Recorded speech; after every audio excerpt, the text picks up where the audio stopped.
You're watching The Last Stand with Brian Custer.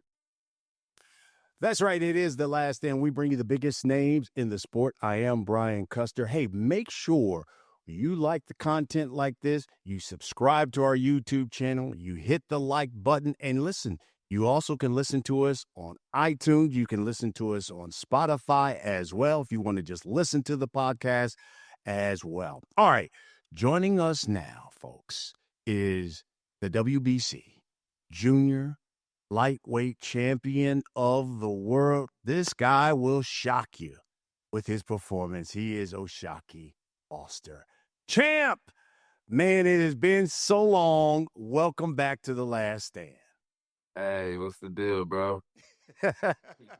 It's good to have you back. It's good to see you back in the ring because December 6th, defending that title, up against featherweight champ Stephen Fulton. He's moving up. Says he's looking to become a 3-division champion. Fulton says this fight is going to cement his legacy, secure his place in the Hall of Fame with a victory. You say this fight will do what for O'Shaquie Foster? I think this fight will catapult me into, some of the biggest names in the sport. Put me in probably that pound for pound list. Just a lot of things, I just feel like this fight will raise my stock for sure. He has talked a lot about this fight and how much that he has moved mountains, as he said, to make this fight happen. Give me your thoughts on that. Yeah, I mean, I think dude got like an arrogance to himself where he want to make himself seem so, so great or something. But I don't really get the move. I didn't really get the moving mountain stuff because, the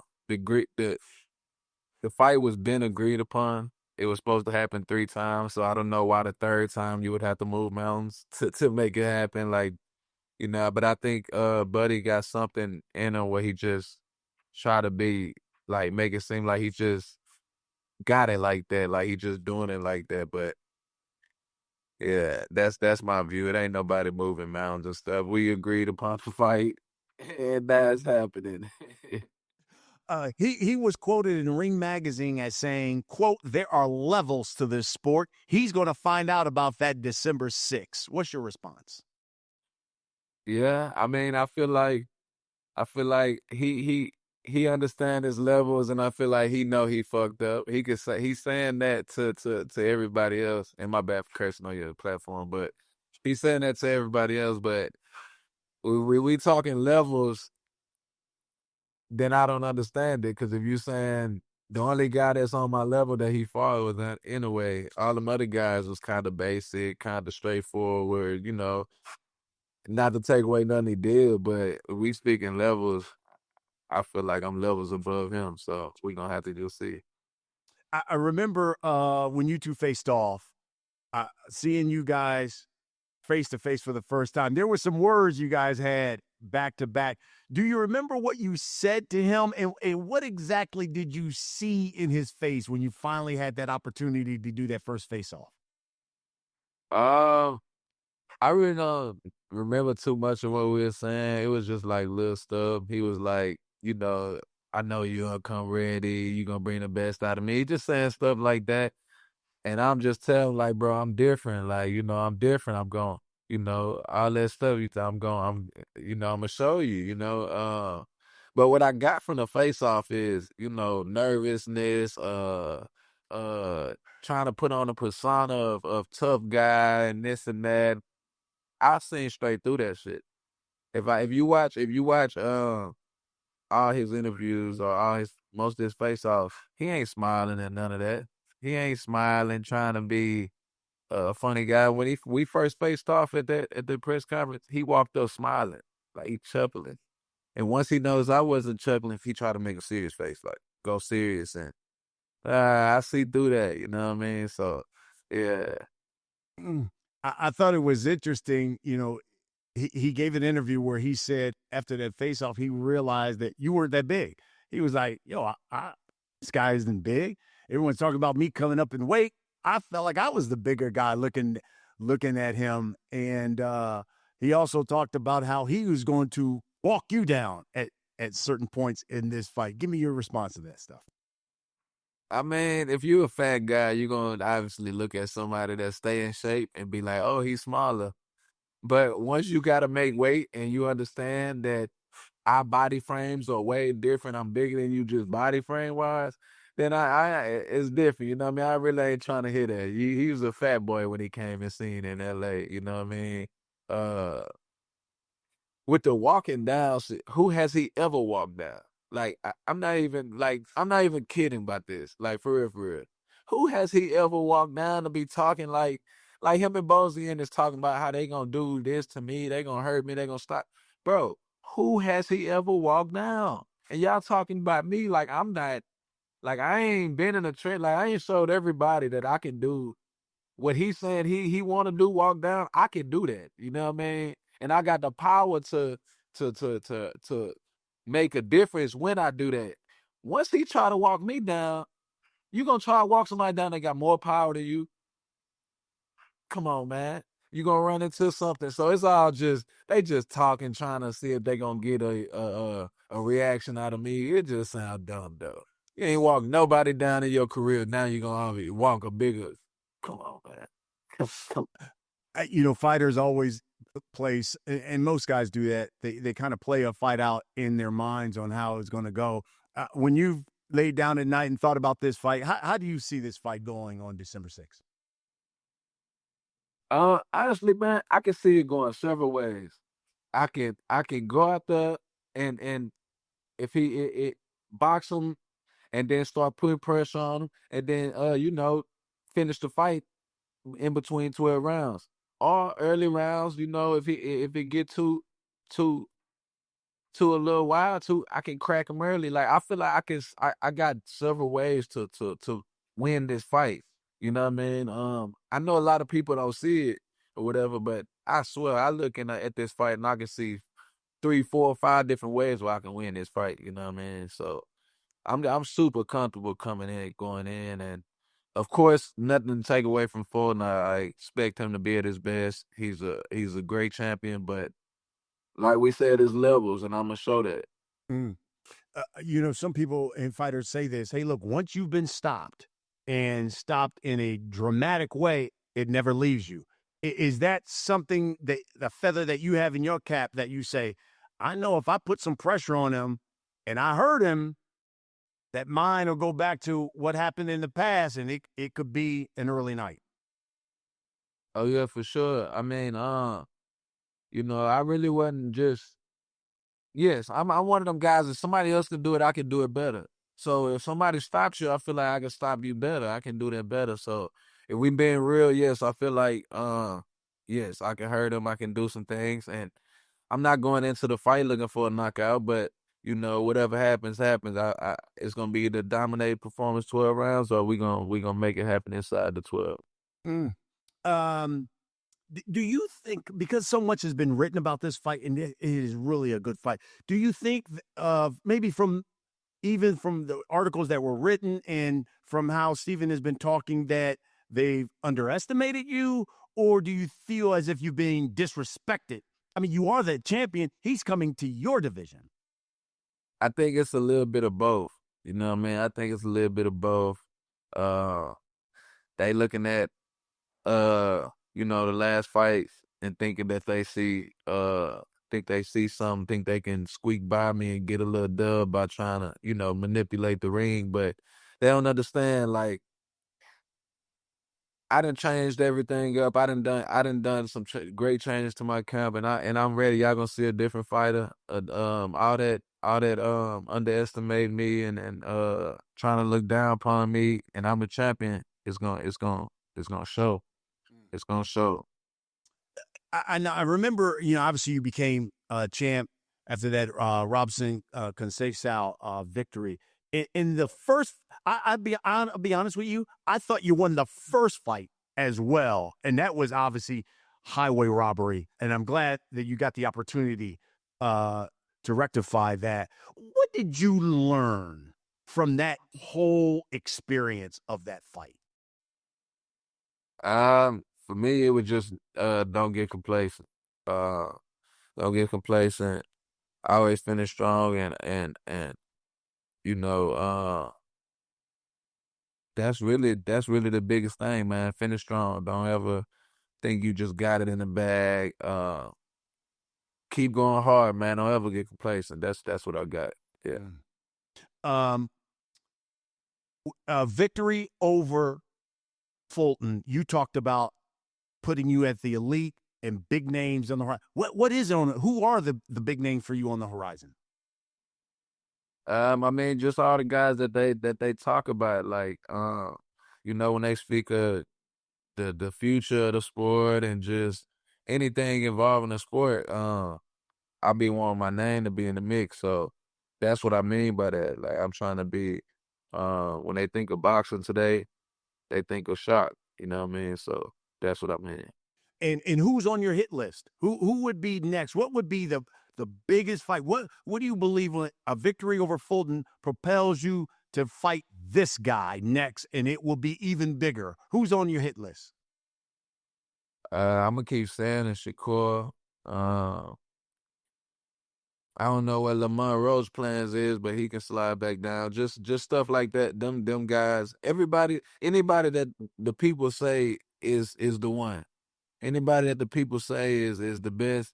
That's who I'm trying to go see next. Cause I want that status, and I feel like that's my lane. I feel like I'm gonna be taking over boxing, so I want to prove that.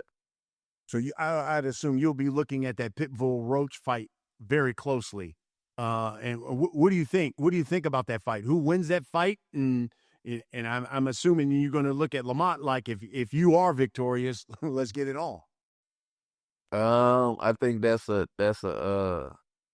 and I could be wrong, but I really don't care. I think it's a terrible matchup for Lamont. Uh, Me, I got Isaac coming out with the dub. Uh, I don't know what this gonna be. I'm not sure. Knock out a decision, but I feel like Isaac gonna come out with the dub. Interesting. Very interesting. Would you want to fight Pitbull? Yeah, I fight people.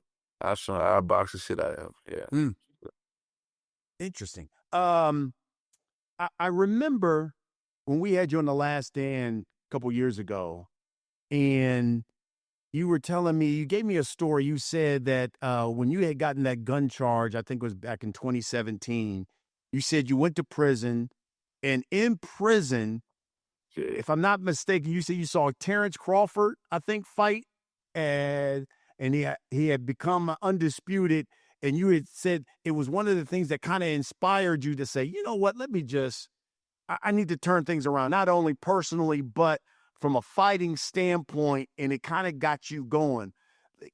Looking at what Terrence Crawford obviously has done against Canelo, and now he's at the top. Have you guys ever had a conversation, or did you ever, when you've seen him, did you ever say, "Hey, yo, bro, thanks for what you did to me, did for me"? Have you guys ever had a conversation about that? Not directly about me watching him while I was in jail, but like after I fought him, I had met. So it's crazy is before the jail situation where I saw him fight, I had already met him. Uh, me, Shakur, and Antoine Douglas, we had went to his crib in Colorado, and we was all kicking it there. This was like 2016 though. Mm-hmm. Uh, but I had met him that one time. So after the Madison Square Garden fight, when I fought Nova, he had ended up messaging me and was like, good job and stuff, whatever. I can't remember exactly what it was, but when we went to the WBC thing in Germany, the convention that just happened, as soon as we seen each other, like we got on some like playful fighting stuff, just like like natural, like we been knowing each other, you know what I mean? But we kind of come from the same stuff. We Yeah. we realized that back in 2016, like where he come from in his city, where I come from my city, we come from the same kind of uprising. So, bro, definitely showed me love. You know what I mean? For sure. Oh, that's fantastic, man. What do you think about a guy like Tank Davis? who obviously has fumbled the bag.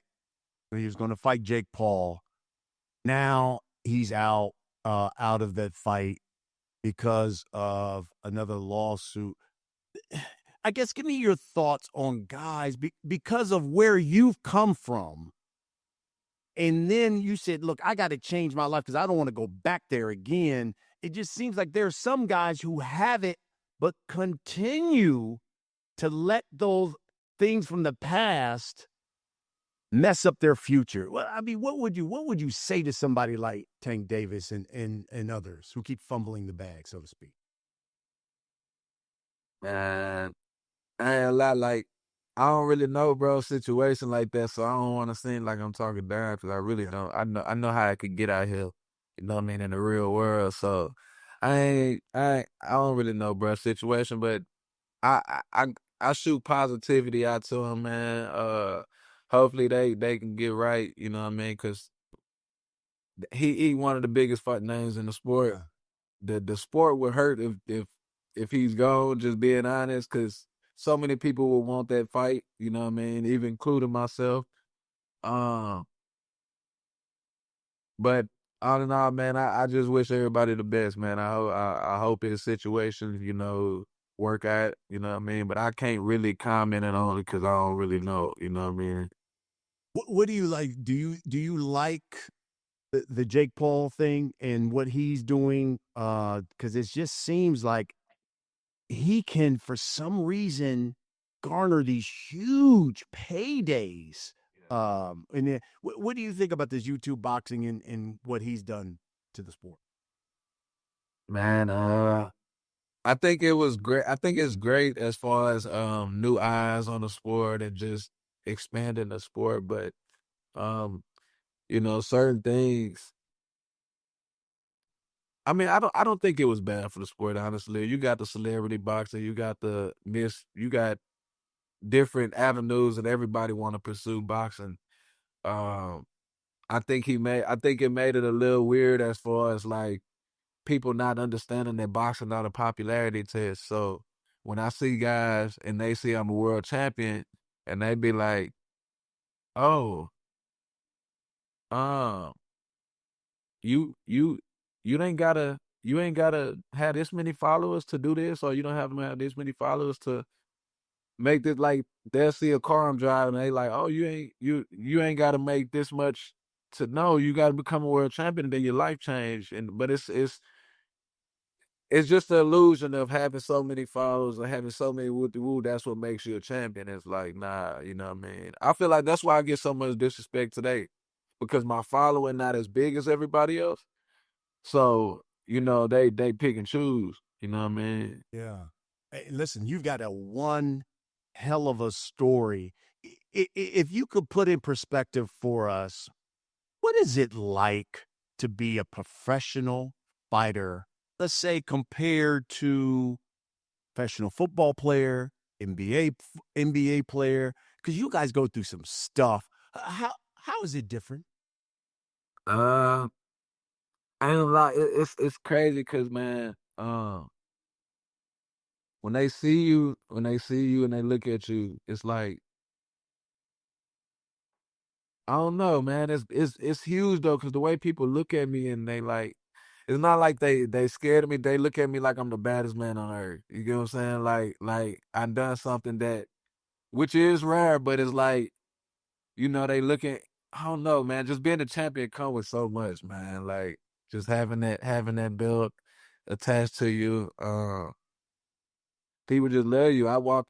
It's several places I go now. It's crazy to me because I still look at myself as, just a regular guy sometimes, and I go places and they knowing me like, "Oh, shocked. Can I get a picture?" Like just jumping out there, and I'm like, man, like you know. So it's definitely great, man. Definitely. When you were, let's say, when you were back in prison in 2017, Just, did you think this was going to happen? And you look at where you are now. What are your feelings? I wasn't gonna say I thought this was gonna happen, but I've always had this thing in me like if I go try something, I feel like I can really do it. Like Like I really believe in myself to like the max extent. Like I feel like I could do anything in the world. So that's that's what that's what kind of got me. Like just my belief for real. Mm. Yeah. I'll tell you one. I'll tell you probably why you're surprised, but so many people, fuck with you, is because it's almost somewhat like Tank.